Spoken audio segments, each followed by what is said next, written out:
Well, Mr. Farmer brought up the idea of a fire utility, and I know it wasn't your idea, but you mentioned it. As you both know, the city of La Crosse, the city council adopted a fee schedule last year that raised hundreds of thousands of dollars in new fees.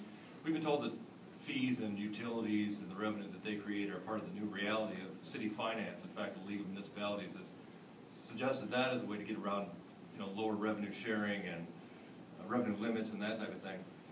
Well, my question for you, it's actually a two-part question. What are the new fees and/or utilities that taxpayers are going to see, and which are the ones that you don't find completely reprehensible? Well, I think, again, when you're, the fire district has been mentioned, I do think that there are, you look at any service that the city provides, whether it's solid waste or emergency services, public safety, I'm sure there's probably some community somewhere that has found out a way to create a utility or create a way to help fund that.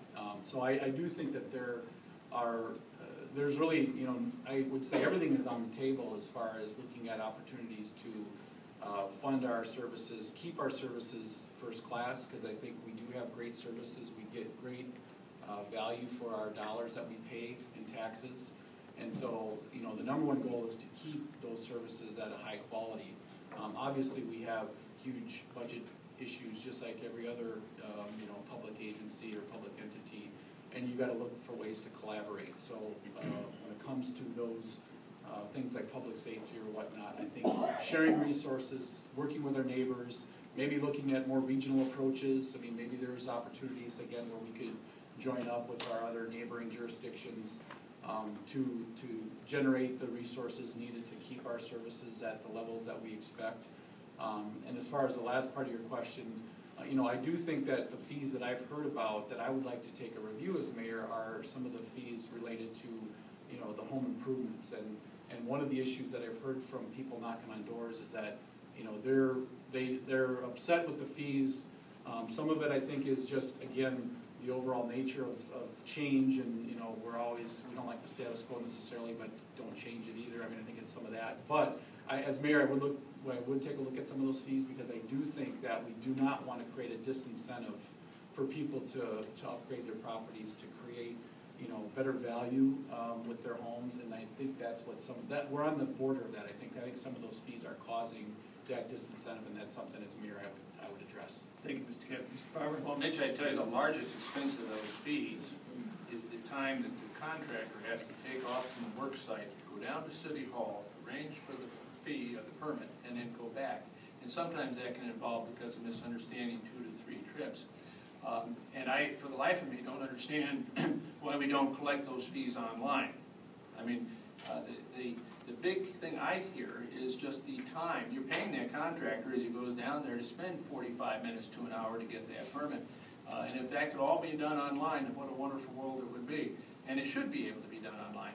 Also, we have not done any kind of study to determine whether some of those fees we even make money collecting. Some of them could be so small, we've never done a study like that, that we are expending more money in terms of staff time collecting them than we're receiving in terms of revenue. And that would be another item that should be looked at.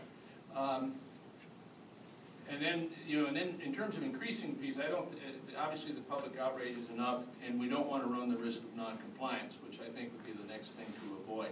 But I think we could make progress.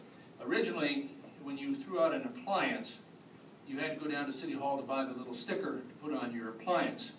And I made it clear after I made 2 of those trips I was never going to make a third. And I introduced them to the little Visa MasterCard machine, and now you can do that without going down there, and they'll send it to you. But that's a step in the right direction. The next thing is just go online, do it, and be done. Go ahead. Well, I will just point out, I mean, I know Mr. Farmer's talking about looking at some of the impacts of those fees and should changes be made, but again, there was fees enacted back in 2011 of which he was a supporter of at the council level. He did vote for those fee increases at the time. And again, it would have been nice, I think, to have the dialogue and some of that study before those fees were enacted. So the folks, if they don't like the fees, you know, Mr. Farmer is part of the council that did vote to enact those. And again, I think as mayor, we need to take a look at that and see if we can make some changes there. 30 seconds, Mr. I was gonna go through my litany that I resigned my council seat because I felt that due to redistricting, I was no longer in my district. I didn't move, my district did, and I felt somebody should be representing my district who was elected from there. So the last round of fees that got the real brouhaha going, I was not there for. Okay, next question. Speaking